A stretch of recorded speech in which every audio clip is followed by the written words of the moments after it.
Hello friends, welcome back to my channel Irin Joya vlogs. আজকে অনেক দিন না, প্রায় 2-3 দিন পর আমি ব্লগ পোস্ট করছি। টাইম পাইনি, একটু বিজি ছিলাম, কারণ অফিসে এই এখন মাস চলছে, ইয়ার এন্ডিং চলছে, ফিনান্সিয়াল ইয়ার এন্ডিং চলছে।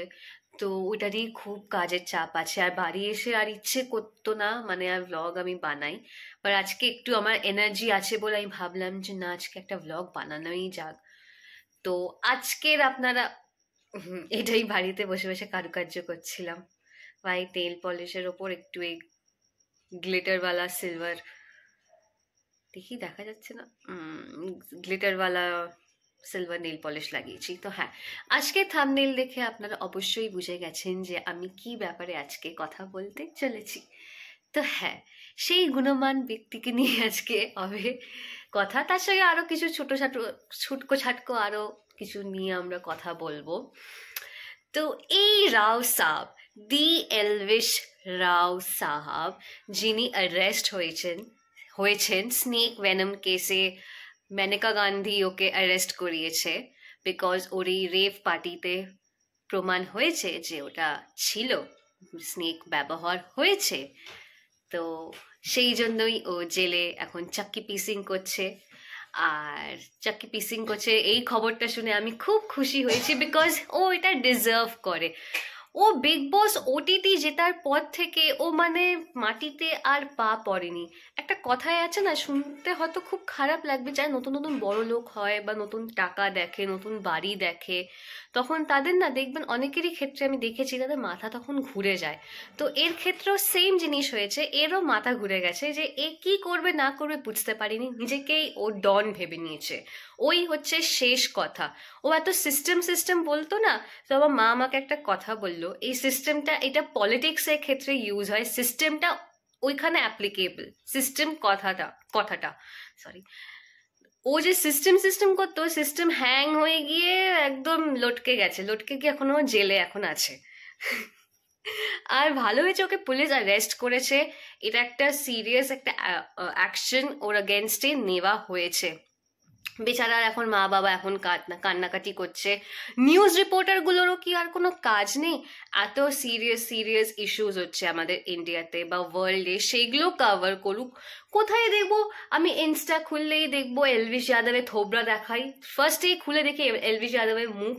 ইনস্ট্যান্ট বলিউড বলে একটা পেজ আছে, সেখানে আবার একটা গানও ঢুকিয়ে দেয়, দুঃখের একটা গান। আবার এখানে ওইটাও পোস্ট করে যে ওর মা বাবা কাঁদছে, সবার মা বাবাই কাঁদবে ছেলে মেয়ে অ্যারেস্ট হলে। আর ও তো ক্রাইম করেছে বলেই তো অ্যারেস্টটা হয়েছে, এমনি এমনি তো ওকে পুলিশ তো অ্যারেস্ট করেনি।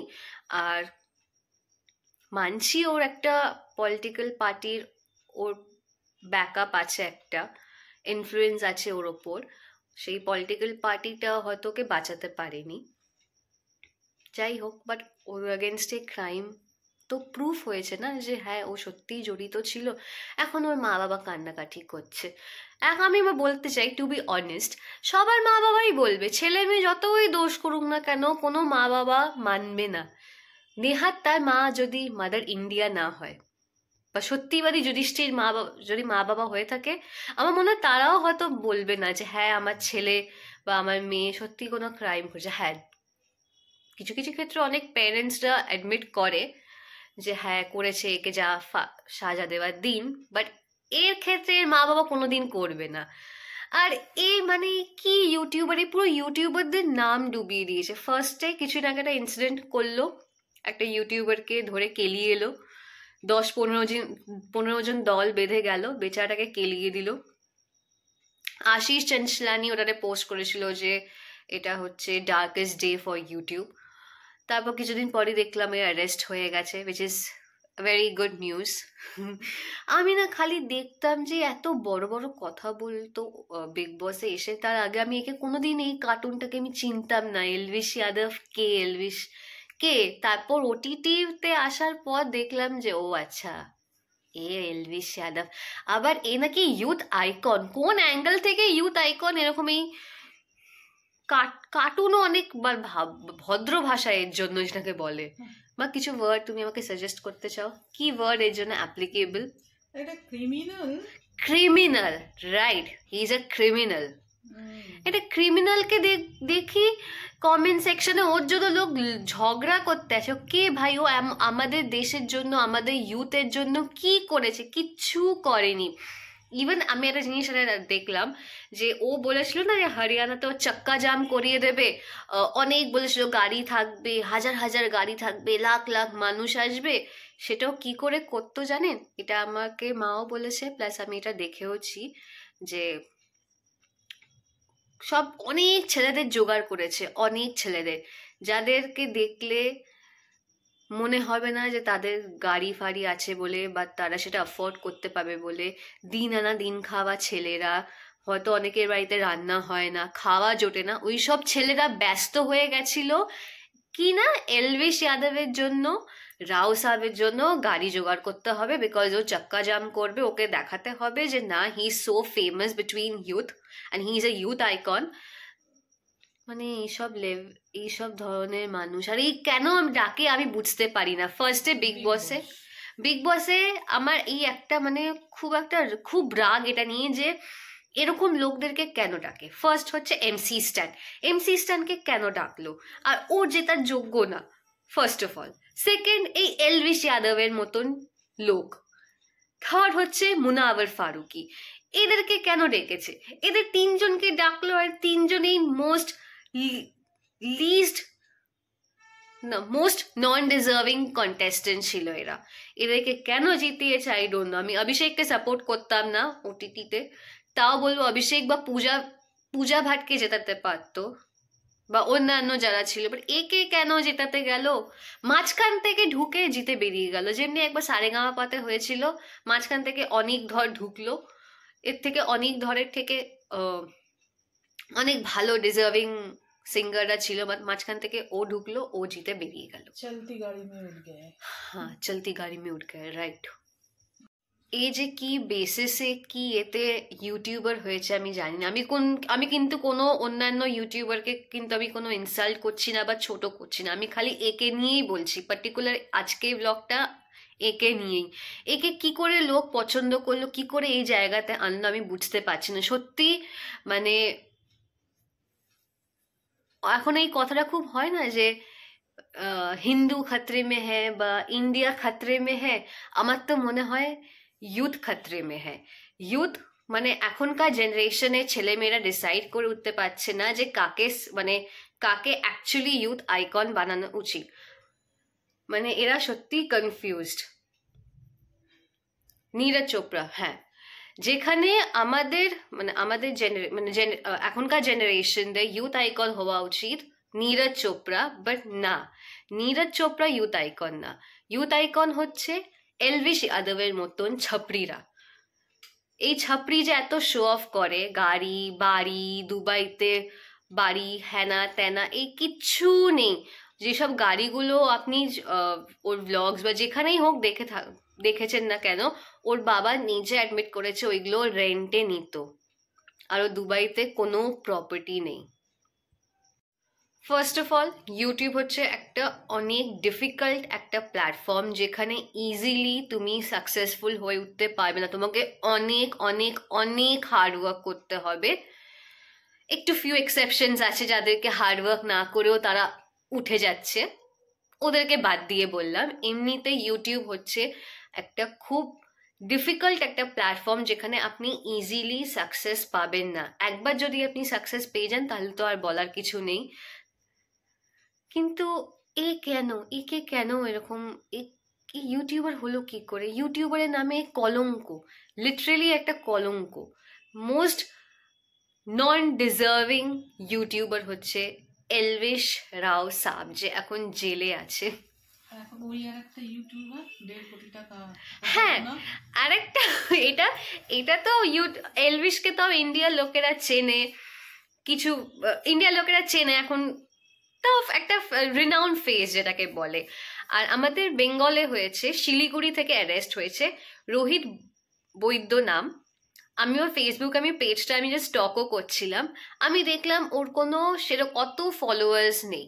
11,000 মতন ওর ফলোয়ার্স আছে ফেসবুকে। আমি ইউটিউবে ওর কি আছে না আছে আমার কোনো আইডিয়া নেই, তো ফেসবুকেরটা দেখেই বলছি ওর 11,000 মতন ফলোয়ার্স আছে। আর ওখানে ও সব পোস্ট করতো গার্লফ্রেন্ডকে নিয়ে, কোন জায়গাতে কোন ক্যাফেতে যাচ্ছে, কোন জায়গায় পার্টি করছে, আইফোন কিনছে, লেটেস্ট আইফোন ভার্সন ওর কাছে আছে, মানে রীতিমতো যেটাকে বলে পাতি কথায় শো অফ করা।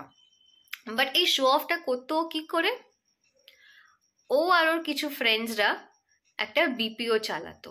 সেই বিপিওতে এক আমেরিকান একটা লেডির 1.5 crore স্ক্যাম করে ওদের অ্যাকাউন্টে নিয়ে নেয়। আর সেই লেডিটাই কেস ফাইল করাতে ইন্ডিয়ান পুলিশও, মানে আমাদের ওয়েস্ট বেঙ্গল পুলিশও সেটা ইনভেস্টিগেশন করা স্টার্ট করে। তো সেই এতে ওরা অ্যারেস্ট হয়ে যায়। বাট তার আগে ওরা বিপিও থেকে এরকম যেটা স্ক্যাম যে বিপিও গুলো হয়, এখান থেকে ওরা অনেক টাকা ইনকাম করতো। এই ইনকাম করে এই শো অফ ভরা এত ল্যাভিশ লাইফস্টাইল যেটা লিড করতো সেটা ওরা শো করতো এই টাকা দিয়ে। কি বলবো, এরকম লোকেরা যে একবারও মাথায় আসে না যে আমি যে এইগুলো করছি, আমি তো এক না একদিন তো আমি ধরা পড়বই। সারা জীবন তো আমার এরকম ভালো চলতে পারে লোকের টাকা মেরে। কি করে আসে? আমি না আগে ভাবতাম যে আমি ব্যাংক রবারি করব, ছোটবেলায় আমি ভাবতাম। বাট এখন আমার মনে হয় যে আমার দ্বারা ব্যাংক রবারি হবে না। আমার রাস্তায় মনে হয় যদি আমি কিছু টাকাও পাই না, আমার মনে হবে যে আমি তুলবো না। কারণ আমার মনে হবে যে না, কার না কার টাকা হবে, তার যদি দরকার থাকতেও পারে। এখন এইসব ভেবে না আমি করবো না ব্যাংক রবারি। ভেবেছিলাম, ক্যান্সেল করে দিয়েছি এই প্ল্যানটা।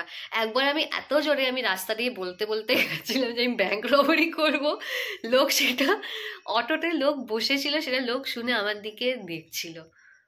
আর আমার মা তো মানে এম্বারেস ফিল করছিল যে কি ভাবছে মেয়ে, কি বলছে না বলছে।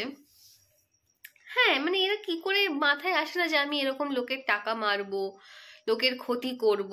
কদিন তোমার ভালো যাবে? একদিন, দুদিন, 10 দিন তোমার ভালো যাবে। বাট 11th ডেটে তো তোমার তো তুমি যেটা করেছো সেটা সুদে আসলে তুমিও ফেরত পাবে। অবশ্যই বলে না যে মানুষ এই জন্মতেই তুমি তোমার পাপের শাস্তি পেয়েই যাবে। হয়তো টাইম লাগে, বাট তুমি পাবে। অনেক তো হলো এইসব এই অখাদ্য লোকদেরকে নিয়ে কথাবার্তা। বার্তা না যাই হোক কিছু একটা বলে, আমি এটাই আমার খুব কনফিউশন হয় যে অ্যাকচুয়ালি এটাকে কি বলে। এনিওয়ে, তো কাল থেকে মানে ফ্রাইডে 22 মার্চ থেকে স্টার্ট হচ্ছে আইপিএল, এই ঘাপলাবাজি খেলাটা, যেখানে আগে থেকেই সব ফিক্স থাকে যে কোন টিম এবার জিতবে। এবার দেখা যাক আবার চেন্নাই না যেতে। আজকে তো দেখছি যে ধোনি রিটায়ার করলো। কোনটা থেকে রিটায়ার করলো? ও তো ইন্ডিয়ান টিম থেকে তো অলরেডি রিটায়ারমেন্ট নিয়ে নিয়েছে। তো এবার কোথা থেকে রিটায়ারমেন্ট নিল? আইপিএল থেকে?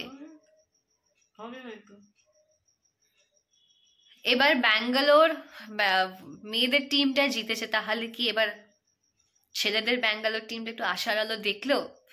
বিরাট কোহলি কি একটু আশার আলো দেখলো? বলো। তো আইপিএল স্টার্ট হচ্ছে, আমি আপনাদেরকে একটু একটু করে আপডেট দেব, কি হলো না হলো, কে জিতলো, ফিক্সড ম্যাচ ছিল কি না, কেন এই ক্যাচটা ধরে ফেলে দিল, ধরতে পারলো না, এটা রান আউট হওয়ার ছিল, কেন এটা রান আউট হলো না, সব আপনাদেরকে আমি বলবো, সব বলবো। আমার মা পাশ থেকে দেখছে। আমার মা বাবা একটা টাইমে প্রচুর আইপিএল দেখতো, আমি কিছু দেখতেই পারতাম না তখন টিভিতে। আর এখন আমার বাবা হয়তো একটু দেখলো, নাহলে দেখলো না। মা তো দেখাই ছেড়ে দিয়েছে। হ্যাঁ, আমি তো কোনোদিন ইন্টারেস্টই পেতাম না। আমি একটু ইন্টারেস্ট এখন দেখাই ওই যখন মোহনবাগান ইস্ট বেঙ্গলের যখন খেলা হয়, কারণ আমি মোহনবাগানের সাপোর্টার, আমি এদেশীয় ঘটি, তাই জন্য মোহনবাগানের সাপোর্টার। কিন্তু না, ইভেন আমার দাদা যে আছে পিসির ছেলে, ওরা হচ্ছে বাঙাল, বাট স্টিল আমার দাদা হচ্ছে মোহনবাগানের সাপোর্টার, আমাদের দিকটা মানে, যেটাতে আমরা খুব খুশি। বল না, মানে এই না যে বাঙাল ঘটি বলে আমি ইস্ট বেঙ্গলকে আমার ভালো লাগলে আমি সাপোর্ট করতেই পারি।